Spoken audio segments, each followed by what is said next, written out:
নমস্কার, সন্ধ্যার আলাপ ঘরে অনেক দিন পর আবার তোমাদের সামনে খাবার নিয়ে হাজির হয়ে গেছি। দেখো আজকে হচ্ছে রবিবার কি কি রান্না করেছি তোমাদের তাই দেখাচ্ছি।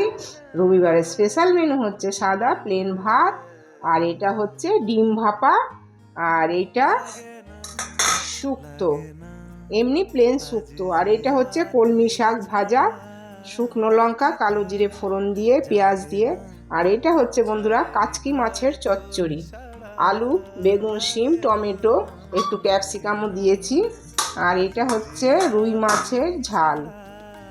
দেখো রুই মাছের ঝাল, শুধু পেঁয়াজ টমেটো কাঁচা লঙ্কা শুকনো লঙ্কা ফোড়ন দিয়েছি তেজপাতা, আর এইটা হচ্ছে স্যালাড, আর এটা বন্ধুরা হচ্ছে কষা কষা মাংস, আর এখানে আলু দেওয়া হয়নি। দেখো কষা মাংস, আর এটা স্যুপ, এটাতে ডিম দিইনি, স্যুপ এমনি প্লেন করেছি, সে ডিম খায় না বলে ডিম দেওয়া হয়নি। আবার একটা হচ্ছে ডিম দেয়া, এটা হচ্ছে ডিম দিয়ে করেছি। বন্ধুরা আজকে দুপুরের মেনুটা তোমাদের কেমন লাগলো কমেন্টে জানাবে, আর একটা লাইক সাবস্ক্রাইব এবং শেয়ার করে দেবে। Thank you, tata.